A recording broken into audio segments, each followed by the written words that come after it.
up? This is DJ Thielen, CEO of Fortune Foreclosures, founder of Flipping on Demand, and today is episode number 13 of DJ's Dugout. We've changed the name to DJ's Dugout now, and it's more about success and inspiring entrepreneurs and helping folks. So welcome to episode 13, the first one of actually DJ's Dugout, and I got a great buddy of mine for, I'd say 20 plus years. Today, Jerry Wilson on. What's up, Jerry? How you doing, DJ?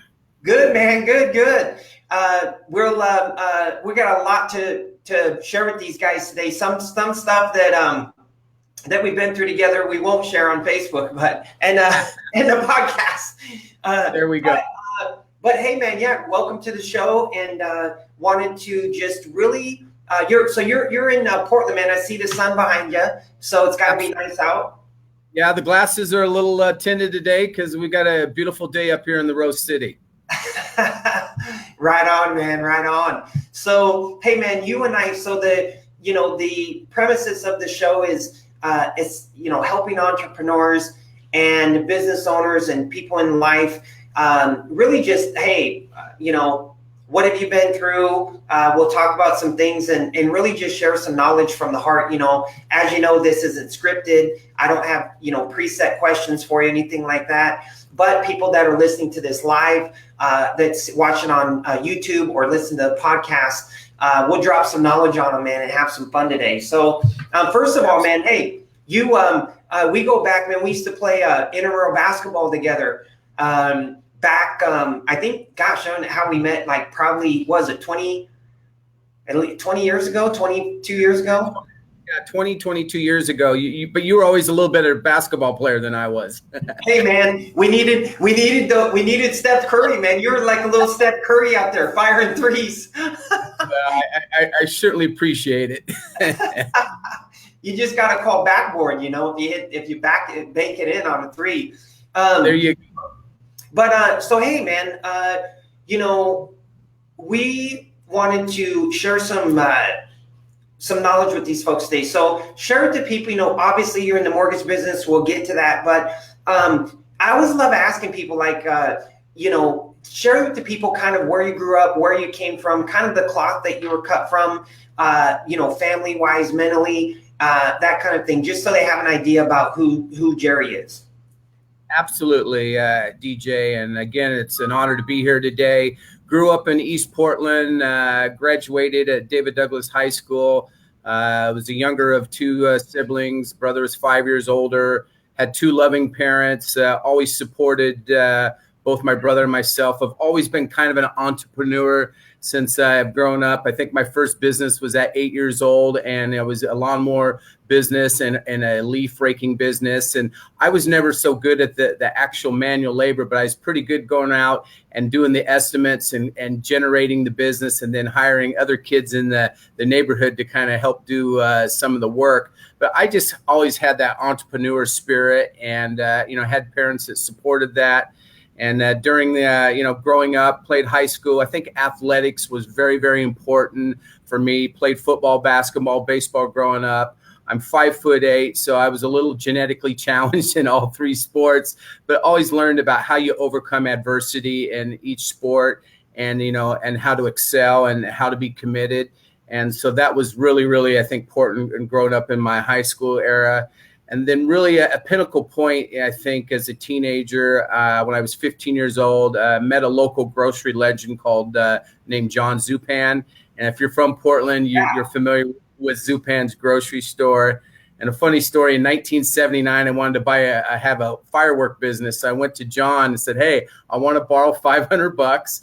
I'm going to pay you some interest, and I'm going to buy these fireworks. Well, when he pulled out his wallet, he had $3,000 on him in 1979. John always carried $3,000 on him. And so I looked down at his wallet and I said, I want to be just like John Zupan.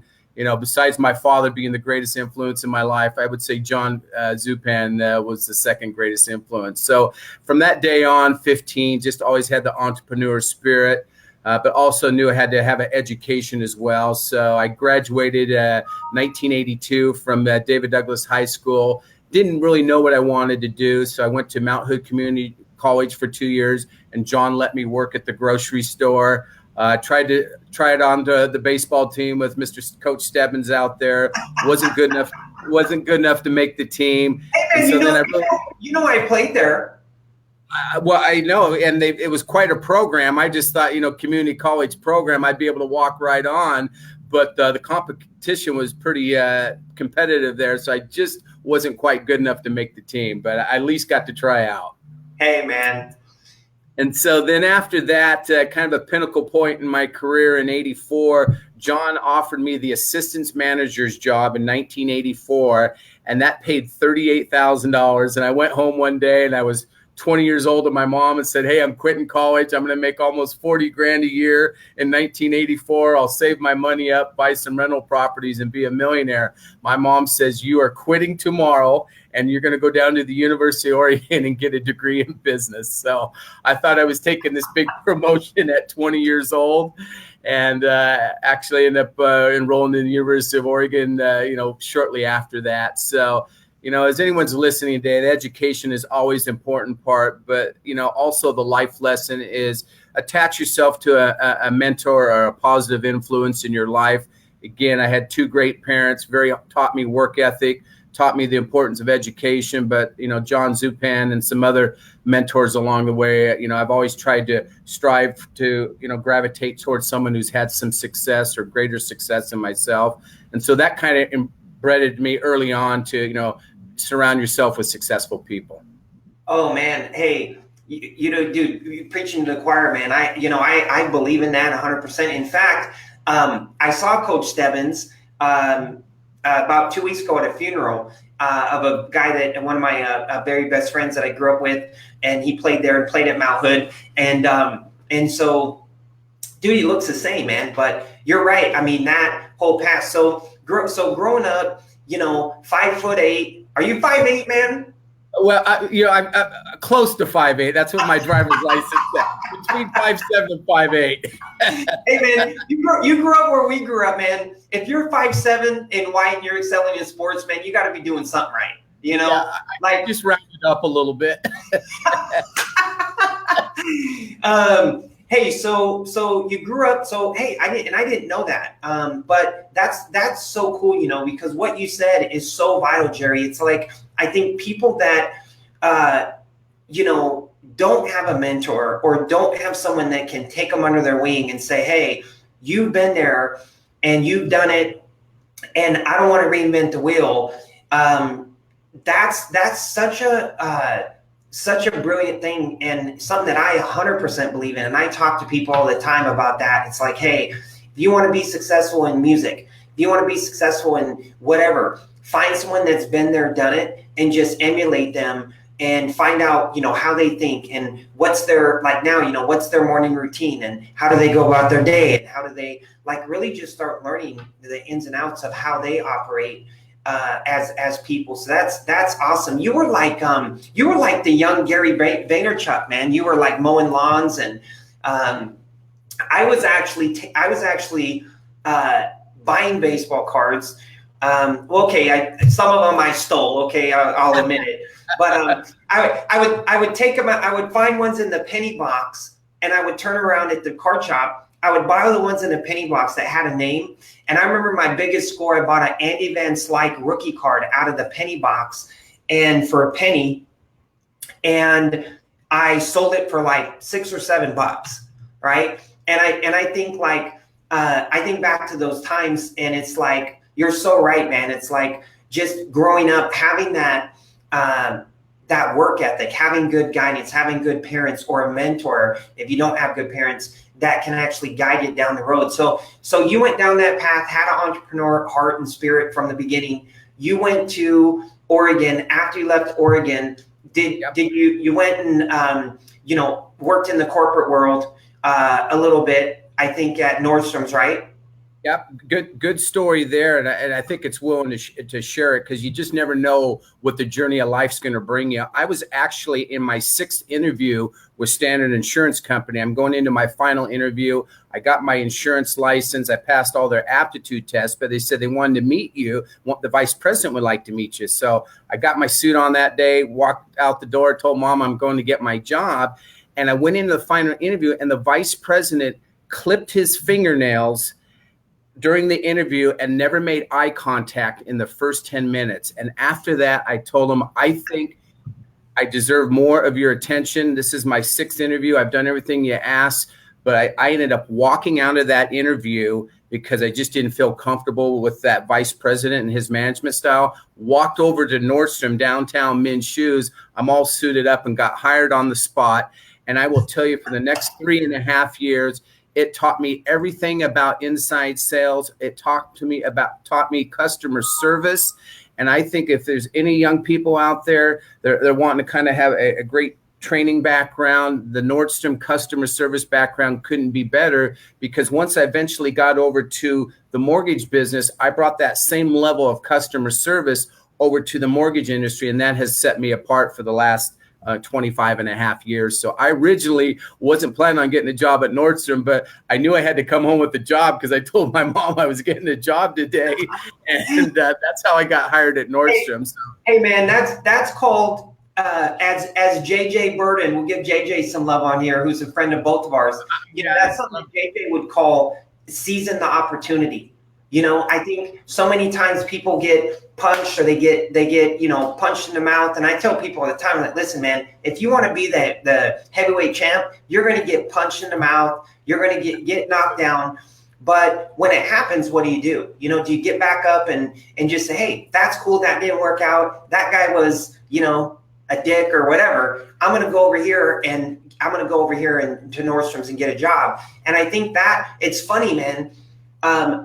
When you tell these stories, because we haven't shared any of these, but you tell these things, and it's like people that have had success, you can look back and say,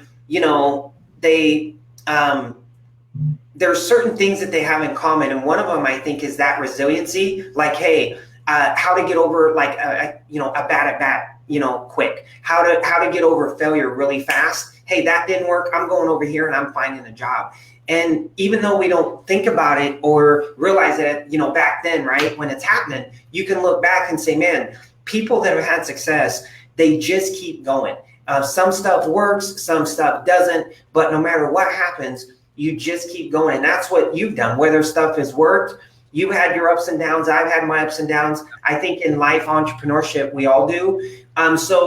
Which I want to get into, because I think your story, man, is awesome and can really inspire people. So you got out of that, got into the mortgage business, started building that up, and built a pretty magnificent thing. And then the market comes and shook the world out of a lot of people in the business. Talk a little about that when that happened, and maybe some things that you build this company up, you build a very successful company, market comes, corrects it. Obviously you can't control that. So how do you navigate through that? Great. And thank you for setting that up, DJ. So just a quick timeline. I got in the mortgage business for 1992, worked under a great mentor till 96. And then being the entrepreneur spirit, I had an investor approach me and said, hey, I love your work ethic. You understand this business. I have the ability to write a check. So we started a partnership in 96, and through 96 to about 2006, a 10-year run. Obviously the mortgage bank industry grew, immensely with, different loan products, and grew a company up to about 50 employees. And we did approximately 20 million a month in loans and $4 million gross in sales a year. And then, and during that 10 years, we had peaks and valleys in the industry, and I've never been afraid of a challenge, DJ, on it. But once the mortgage crash happened, that was just a challenge that was larger than I had prior experience. So I really had to invest in the personal development side of things on it, because I ended up shutting down my company. My mortgage partner and I, probably our most proud moment was that, and there was other companies that were shutting down, but we paid all our employees. We paid all our vendors, all our appraisals, because I knew I was committed to this business in Portland. As you well know, being from Portland, 2.5 million people, it's still a small town, but I knew I still wanted to continue that mortgage business. So I did a lot of personal development. Again, my family was very, very supportive on it. But there was 4 words that I just kind of got up every day and I live my life by is I can and I will. And if you think about the power of those words, I can and I will, is it gives you such positive affirmation of, being determined and continue moving forward. And as I look back today and gone through those challenges, because those challenges, the crash really happened in 2007 on there, but from 2007 to 2011, I was completely rebranding myself and my business. I was fortunate enough, I was one of the first regional lenders here in Portland to shut down. So I was one of the first one to take my team over to another company on there. But it took some time to rebrand myself, because when you're used to being an owner for 10 to 11 years and then being an employee of a large company, that's a completely different learning curve that I was used to. And so that personal development, the management style was completely different than what I was used to. I was used to making decisions right then and there versus going through a corporate structure. But I was very lucky, very fortunate to have people that believed in me on there. I worked with a lot of private investors on private construction deals that they let me continue working through some of those challenges as well. But and then I did some corporate coaching that was very beneficial to me, called Building Champions, a very well-known real estate and mortgage corporate coaching organization. And I would tell people it's okay. And it's almost like having a professional therapist, because, I lost a lot of money, lost a lot of clients during that time. So I just needed someone to talk to that understood the challenges, because my parents could only do so much, my brother, my girlfriend at the time, but I really wanted to talk to somebody that knew the industry as well. So if I can give any advice out there, professional coaching, really helped me out. And I did that for 2 years, and it helped me put in some daily disciplines, because there was so many distractions going on in our business between television, media, and locally, that everyone was kind of working based off fear-based. And I've really never been a fear-based type person. I'm more of a positive based type person. So that corporate coaching really kind of got my mind in the right place. And I think you well know, DJ, when your mind and your home life is balanced, your professional life is much easier to be balanced as well. So that was really critical for me to do some coaching. And then, was fortunate enough to do those daily disciplines daily. And then, once 2011 happened, we had a market change, a refinance boom happened for a couple of years from 2011 to 2013. Then all of a sudden on the West Coast, everyone's hearing about this great little town called Portland. And then all of a sudden in 2013, we're getting 110 people a day moving into Portland. So all of a sudden my purchase business started growing again. That's really what's kind of brought me here today in 2018. But as I look back at my it'll be 26-year career in September, is kind of the life lessons. I'm more proud of the moments that you're overcoming the tough times versus, the achievements, the awards. And I think that's more gratifying, because when a challenge comes up today, it's like, to me, like, it's really no big challenge, because I remember what real challenges were like 10 years ago. And I'm sure, you feel the same way as well. But that's what's really most gratifying. And again, was lucky to have people support me and people believe in me as well. Hey man, you said some really good things, man. And those of you that are listening to this, whether you're watching it live or you're listening to the podcast or it's on YouTube, when you talk to successful people and people that have had success, listen, you guys and gals, everybody goes through challenges. Everybody experiences them. And the people that end up over time, right? I think, Gary Vaynerchuk says it the best. It's a long play, right? This is a long game. So many people want the short, quick fix. They want to do, I want to do a deal. We have people that we teach, as you know, how to flip homes and stuff. If I just do a deal, it'll fix everything. No, it won't, right? If your home life is shitty and you wake up at noon and you smoke weed all day and you're like, that stuff needs to be fixed. The positive mental attitude, the daily routine, the daily habits, and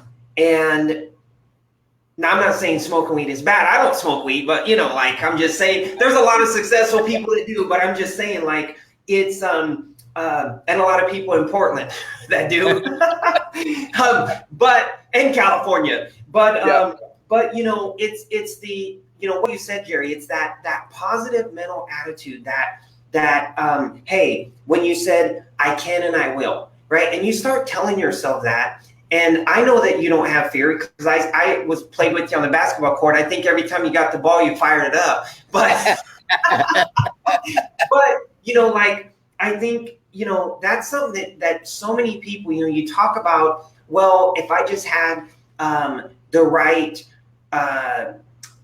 buyers, if I just learned how to market, if I just did one deal, that will solve everything. And it really doesn't solve it. What allows you to win the long game is having that positive mindset, having some stuff happen to chisel you and make you more refined. And like you said, a few things. Having a positive mindset, just continuing to tell yourself, hey, I can and I will. I'm going to rebuild. And you start envisioning where you're going and what you're going to, build again when it got, wiped away.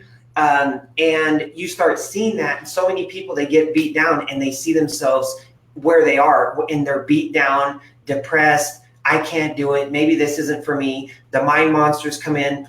But I think a lot of you, if you have gotten knocked down or you're going to get knocked down at some point, if you can just set a new vision for your life and see yourself as the person that you want to be and the person you're going to be, instead of where you are now and the trouble and the problems and circumstances that you're experiencing right now in your life, if you can see yourself as the person that you are in the future, the person that you're going to be, you start noticing. And it's funny because, man, you and I've never talked about this, but that's exactly what you did, right? You started seeing yourself like, hey, I can and I will be back. I'm going to rebuild. It's okay. I've been through worse. And the more that you go through that's big, like you said, something happens now. It's like, hey, the house blew up. Call the insurance company. I'm on a call. You know what I mean? Like, it's no big deal. Well, and a little verbiage I'd like to add to that, is daily disciplines done daily. And what I mean by that, when you have such challenges, because you just want to get to the finish line of the challenges. Well, I knew I had to get my mind right first, because it was just going to, if I got my mind right, it was just going to be work for me to get to my end goal. And I've always enjoyed work. But I think a common mistake people make is they want to get to the solution, and I knew it wasn't just a next day solution. I knew I had a 3 or 4 year, challenges ahead of me. But if I did brick by brick every day, and I did the daily disciplines that I need to do to be successful on it, I knew that the end result, and this was through corporate coaching and some other mentorship, I knew at the end of it, I could get to my goals where I wanted to be. But I wasn't so focused on, I've got to be here in 2 years down the road. I was more focused on, hey, today is July 11th. What am I going to do to be successful today? And I think that helps you out, because then once you see each day gets a little bit more positive, then each week and each month and each quarter, then I could start seeing some of the positives from my daily disciplines. And I think you've experienced that in your career as well. Oh, yeah, man. And, Will Smith, the actor, he says when he was young growing up, exactly what you're saying. He said, my dad taught us how to build a wall. And you don't look at the whole wall, the whole building. You lay one brick, you lay it as perfectly as you can. And that goes like with you, right? Hey, I'm going to live one day. I'm going to do the best I can. And then the next day I'm going to stack that brick on again and do that perfectly. And pretty soon you start building. And now over time you have this wall. And that's exactly what you're talking about with life, right? It's just stacking those positive days, those little wins on top of each other, and also to have success over time. But also it's, you mentorship. And I have paid to go to events myself, to be in masterminds. I think it's the absolute best investment. If you're not willing to invest in yourself, like, why would someone else want to? And I think it's the most valuable thing that you can do is invest in a mentor, invest in coaching, invest in something that, listen, kids are spending $250,000 on college, coming out, not being able to get a job. And so like, if you spend a fraction of that on yourself and and how to think and how to set up daily routines and this kind of stuff, I mean, I think it's the best investment and that you can make. And one thing too to tap on is, you said, and I talk about it in a different way. I say everybody wants to. The goal is to be, do, have. The problem is people want it backwards. They want to have things, and then they want to try to, once they have things, oh well, once I have this, I'll be this way, right? And then once I become this way, then I'll do these other things. And it's actually the reverse, you guys. It's actually, you don't get what you want to get, and then once you get it, oh, if I win the lottery, I'll quit smoking or whatever, right? And it's like, it actually works the opposite. You have to become the person that you want to become, which you did by investing in coaching, investing in a mentor, investing in someone to help you, get your mind, set your daily routine, get you back positive. And then you started doing the little daily things, started stacking the bricks on top of each other. And then as you stack these bricks, now they have what automatically shows up, right? Well, and then all of a sudden the confidence starts building as well, because keep in mind, I think it's, besides the stock crash in the early 30s, the mortgage meltdown and the real estate meltdown was probably the second largest economic impact on it. Well, for the last 16 years there, I was hanging out with builders, developers, and loan officers. Well, they were all in a negative situation as well. So going to those self-help seminars, not only learning those daily disciplines, but I was around a bunch of positive people. So there was a whole other world out there that didn't even know there was a mortgage crash or a real estate crash, because they were enjoying life and they were investing in themselves and moving forward. So that was enlightening to me as well, is to take a step back from my immediate industry, put myself around positive people, learn some tools, and money was tight back then. So to spend $3,000 on a seminar, that was a big investment for me, but it was also the best investment that I could make was getting my head right. So I highly recommend that. Hey man, and you and I know the power of being around, people say, well, there's a statistic, it's actually proven that we're the average of the 5 closest people we hang out with. And it's so funny, man. I'm almost 47. You got a couple years on me, but basically the older that I've got, and I don't know if you felt this way, the more I'm conscious of that. Like, oh, you know what? I really like this rap music and I grew up with it, but this song is a little edgy now for me. I'm not going to listen to it. Turn the channel, and I'm just more conscious of what I listen to, what I put in my head, who I'm really hanging out with and who I'm around. How has that affected, how has that been an impact for you? And I guess, is that something that you feel and believe in as well? Oh, I couldn't be more right, and I was fortunate enough to meet a great lady 5.5 years ago and got married and became a dad to 2 great boys. And one of the things my wife and I have continued discussion is when you've got a positive relationship or positive marriage, you want to surround yourself with other couples that are positives, because the ones that are having challenges, it is so evident that they're having challenges. So we're really kind of selfish with our time and where we put ourselves and in what kind of situations. Because once you've got that positive frame of mind, the last thing you want to do is be around someone negative. And once you have those tools to recognize it, it's pretty easy to see, if other people are struggling. I'm always wanting to help people that are struggling. I think that's part of being a human and giving back on it, but just being a little more picky, a little more choosy on my surroundings. And I think that was one of the learning curves of the crash as well, is, it was the business was growing up, the money was great. And, I was living in 2 different states, and now I'm happy being at home with 2 boys and watching a Netflix movie and being around my positive wife. So putting yourself around positive people, I think, is very, very important. You are the sum total of your 5 closest friends, and keep that in mind. Oh, hey man, absolutely. And we've it's so crazy because you and I, this is just raw off the cuff. We never even had this talk. No way. And so it's really cool. One question I want to ask you about the Tequila Open. Yes. No, I'm just kidding. We'll keep which golf course, right? We'll keep those up here, man. Good memories. That was before social media, thank God. Yeah, oh, dude. But listen, it's we go through life, and a lot of people that listen to this and watch this, they might be at that point, Jerry. I'm the same way, man. I love helping people. I'll give people the shoes off my feet, but you just start becoming more, I think, aware, and even for marriage, my wife is awesome. We have our ups and downs, but you're so right about that. And that's something that we need to actually work on ourselves and be conscious of is like hanging around couples that don't just, hey, no one's perfect, but hanging out with people that want the same thing, hanging out with couples that think the same way. And that's something I didn't think about that, but that's something that I think we're going to implement and start doing ourselves.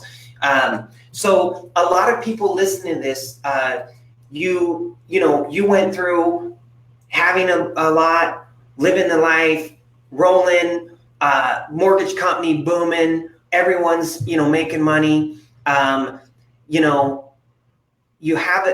basically have a crash, lose whatever you can call it, everything or whatever, lose everything. And I'll tell you, man, a lot of people, Jerry, and this is a question that I want to ask you. A lot of people have fear over like nothing, right? Like not even like starting their own business or wanting to take a risk or wanting to just step out and try something that's going to benefit them, go to an event, whatever it is. And what was it for you that allowed you to, deal with fear in more where you don't really experience the fear anymore, or maybe you do, but it's a way you handle it. How did you handle that from rebounding, from really getting knocked down to, not going down a dark and bad and destructive path, but getting back up and not allowing fear to cripple you? Well, great question. And I think I had, there's a network marketing term called having a strong why. And at that time, keep in mind, besides normal mortgage business, I was investing my family's money in construction deals and so forth. And so the last thing I wanted to do was to lose the money of my parents who've worked really, really hard. And so that why, that emotional attachment to make sure that I got their money back, got me out of bed every day, got me in a frame of mind that I'm up for that challenge for that day. And so that's why I didn't go down that dark path. Now, did I have bad days? Absolutely. Was it hard getting out of bed? Absolutely, because I knew the challenges are really great. But then it goes back to those daily disciplines done day. I can and I will. And, with two hardworking parents, my mom worked all the way up to 78 years old as a nurse. And so if my mom was getting out of bed at 70 years old during the crash, I knew I could get out of bed at 46 years old. And so I just had such a strong emotional attachment to get to the finish line and have a positive outcome, allowed me not to go down a path or to say, hey, I give up. My personality is not the type to give up anyway, but I just had a strong emotional attachment and a strong why. And then I also did one thing too. I had what they call as a vision board. One weekend, I cut out a bunch of pictures and stuff that I wanted my life to be in the next 10 years. And I had this vision board done. I had it framed and it was in my bedroom. So when I woke up, before I put my feet on the bed every morning, I looked at my vision board to remind me that's my goal. This is where I want to be. And that vision board, because you have to think it, you've got to visualize it, and then you've got to do the work to get to those goals. But to see it every morning when I got up and to see it every morning when I went to bed, just reiterate what I was working hard for. Man, this is so crazy, buddy, because we've never talked about this, right? This is unscripted. Yeah. Like in our training for our academy and stuff, we actually, the module 1, first thing, vision board, perfect day, right? Create your vision board that of the person you want to be, of maybe the things you want to have, the life that you want to live, where you want to live, who you want to help, like everything, and write out your perfect day. If I could live my day every morning perfect, this is how it would be. And I learned that from Marshall Silver. And it's so crazy, man. That is the very premises, the building block that I believe in 100%. I'm big. I got a vision board, and I'm actually redoing mine right now. So it's funny that you said that. But, you know, the vision board, writing out your perfect day. And there are things that people hear about. But you guys, I'm telling you, like, this is stuff that I've talked about. This is stuff that you're hearing from somebody, and you start like Jerry, that's had, you know, a lot of success, and you just go, hey, I think even when we're doing good, right? A lot of times it's like we turn to God when you know, stuff hits the fan. We turn to you know, sometimes we hit that rock bottom. But I think also, even when you're doing good, and things are going well, to actually recalibrate and say, hey, let me take my vision to the next level. So some of you that are listening, maybe you're going through a tough time, you're just starting out, you're wanting to know where to start. I swear to you, 100%, I believe what Jerry did. Get a vision board, put on there the person that you want to be, the place you want to live. I don't care, car you want to drive, whatever, but put on there things so you can start seeing yourself as who you're going to be, not who you are in your circumstances, and give energy to that. And then, but it also, if you have success, if you are making, you know, 100,000 a year, or 200, or 500, or a million, and you want to go to that next level, which is always something that, you know, a lot of people feel like, redo your vision board, you know, upgrade your life, you know, write a new perfect day. You know, keep reading. By the way, do you read? I read a lot. I do more business type articles. I've obviously read the self-help books, but I'm always reading business and trade industry magazines, and because our industry's moving so much. But I think, again, it goes back to what we talked about earlier, what you're putting into your brain, you know, on it, and the information that you're taking in constantly. You have to kind of keep abreast of things that are kind of cutting edge, and you're always changing your daily disciplines a little bit. I'm always tweaking them a little bit. You know, I've been doing it kind of one way for 25 and a half years, but then there's some younger talent in the office showing me how to, you know, do social media and everything else. So you're always constantly evolving. And I love what you said about your vision. You know, your vision changes. I think 10 years ago, mine was more asset based. Now mine's more family based and experience based. So my vision is always going to be changing and evolving, but at least I'm thinking about it and what that goal looks like for the next 1, 3, and 5 years. So, oh yeah, man. No, absolutely. And that's, and really, you know, I thought, hey, evolve or die, man, you know, and, and so, hey, and before here, you know, you're like, hey, and if you don't know how to do something, I think so this is something cool. Before this, you know, you came on for the interview here, you had your gal come in and was like, hey, I don't know this camera over on this computer, haven't used it for a long time, don't know how to connect, how it's going to connect. She came in and helped. And I think that's, you know, so important, is to have people around you that have skills and a skill set that if we don't know how to do something, or we're not, maybe it's not our wheelhouse, we're not great, that's okay. But I've got people around me that sure the heck are. So if maybe I don't like paying bills, or I don't like doing this part of the business, or I don't like doing that part of the business, but as you know, winners like you always, it's funny, you have people around you. You probably don't even think of it this way, but you know, I noticed that with people that win consistently, you have people around you that can pick up the slack or help you when you need help, and you're not afraid to ask for help and think, you know, it's the ego, and hey, I know everything, and I'll figure it out on my own and all of that. And I think that's a big trait of people that win as well, man. Well, and let's elaborate a little bit, and don't be afraid to recognize, hey, I'm not good at certain things. So I learned a long time ago, build around my strengths, but also build around my weaknesses. And so where my weakness areas were 5 years ago, you've met Doug, my production partner and mortgage partner. Yeah. He is so strong in those areas that I'm weak that my overall team is become much stronger, because it's not a weakness anymore, because I've got a talented team member there to help me out. So yes, build around your strengths, but also say, hey, and be honest with yourself that I'm not so good in these areas. So if I'm not good in these areas, how do I improve? Put a key person in there, a key team member in there to make that area improve. Oh yeah, man! You were down here in California. Hit me up, man. We met in Manhattan Beach and had a little bite to eat, and saw the ordinary weather here, right? Every day. Yeah, and you probably didn't even want to ask me, hey man, what people all the time, Jerry, they're like, why do you move to California? It's smoggy and the traffic's bad, and I'm like, dude, have you been to LA? And they're like, no. Have you been to Manhattan Beach? No. Have you been to Santa Monica? No. Like, you won't want to leave, you know? And as far as traffic, hey, Portland's getting up there. Portland's getting pretty bad. It is bad, but it's not quite LA yet. But you know what? Not quite, man. Not quite.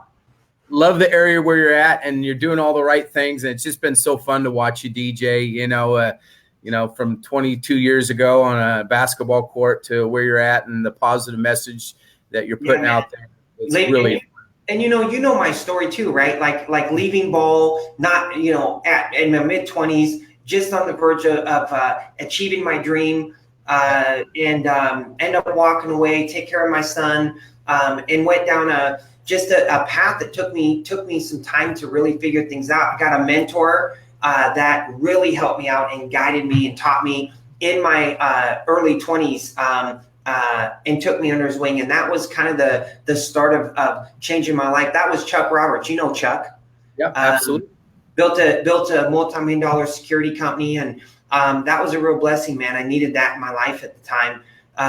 And so, I mean, you know my son when he was born, you know. Yeah, I know, and now he's an entrepreneur himself. So that's yeah. to watch.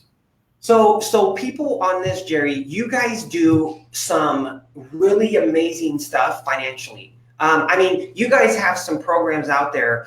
Those of you that are listening and watching this, listen, this is the guy. If you're looking for somebody, I don't care if it's, to get a private money loan to do flips nationwide. If you're looking to get a credit line, these guys are partnering with the Blackstone Group, which is the largest asset management company in the world, billions of dollars under management. Those of you watching this, if you have anything to do with real estate, you know who they are. Jerry and his company are partnered with them, like actually partnered with them.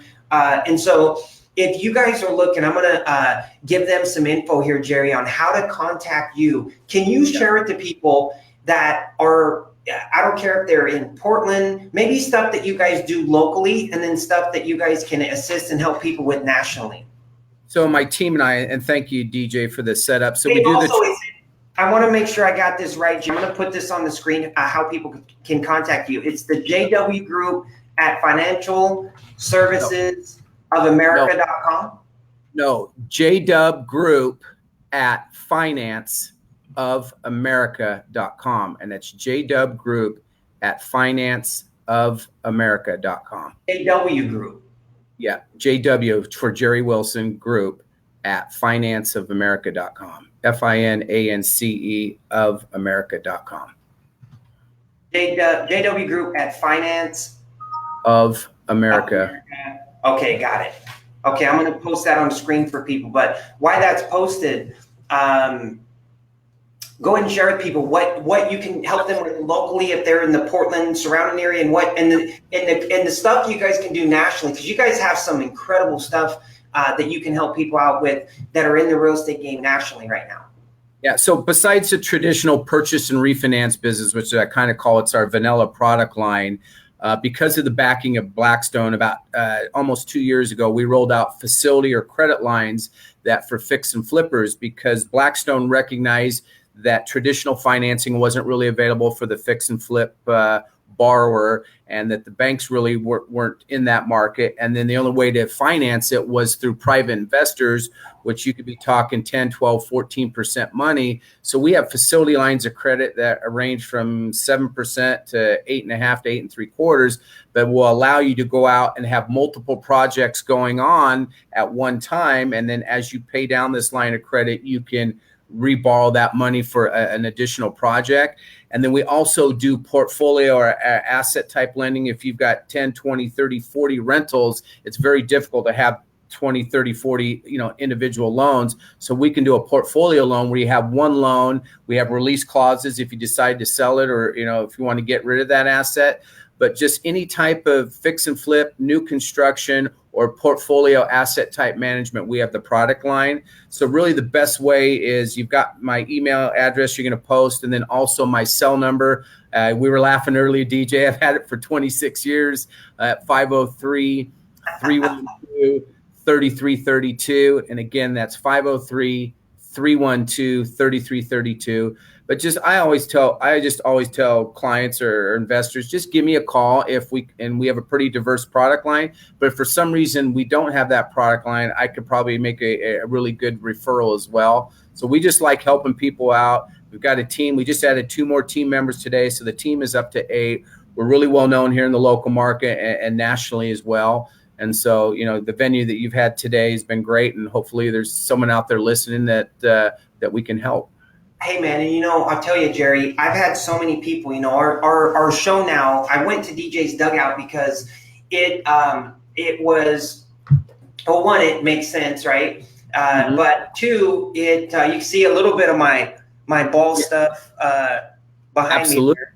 A little picture of me, but it's, it makes sense. And it's really, the show I've gotten so much feedback of people saying, man, DJ, this person you had on today, I really got some good nuggets just to inspire me, to motivate me, that really affirmed, what I've been putting off, starting my own business. And boom, I heard something that now I was like, hey, I heard what Jerry went through, and I know now I'm not the only one that took a beating in the when the real estate market crashed, or whatever. I mean, there's people, Jerry, it was so bad. I mean, we kind of skimmed through it, but that era, man, that was so bad. I know so many people that are still recovering from that. Yeah. Well, I just felt fortunate. I was young enough. It was 42 at the time, and I still had the energy to kind of rebrand myself and fight through the challenges. But yeah, we had some older developers and builders up here in the Portland area at 60, 70. A couple of them took their lives, and there's always a solution, DJ. And again, if you can't figure it out on your own, partner up with someone, find a mentor out there. But if you can just get your mind right, it's amazing what you can do once your mind's right and in a positive way. But it was something that a lot of us hadn't experienced before, so it was uncharted territory. But I'm hoping someone's listening out today that we've kind of put a positive message in them, and they can attach a emotional attachment to him that said, I can and I will. Absolutely, man.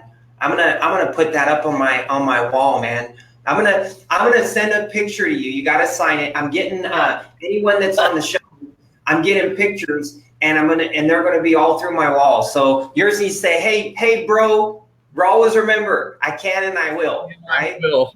Absolutely.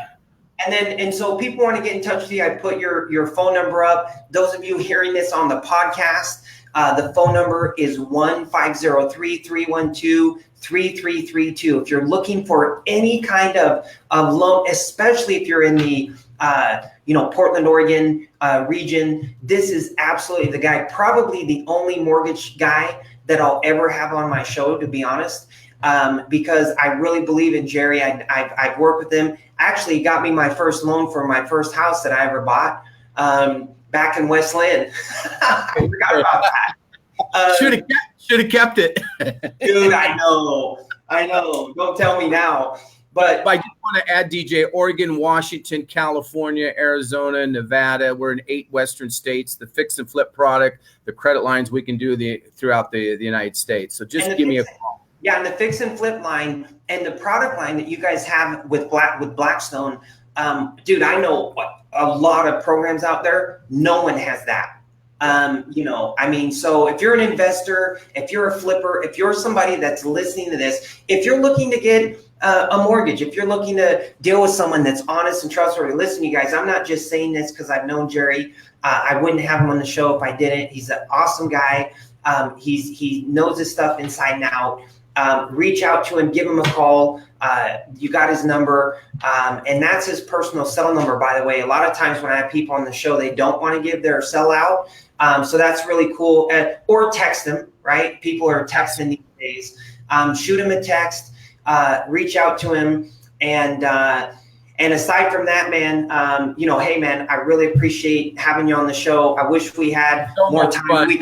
We could, hey, man, we could talk all day and probably tell some hilarious stories. But with that said, man, thanks for being on. Love you, bro. Have a great day, and we'll chat soon. I can and I will, DJ. Thank you. Absolutely, buddy. You got it, man. All righty, take care. All right, you too, man. Bye-bye. Bye.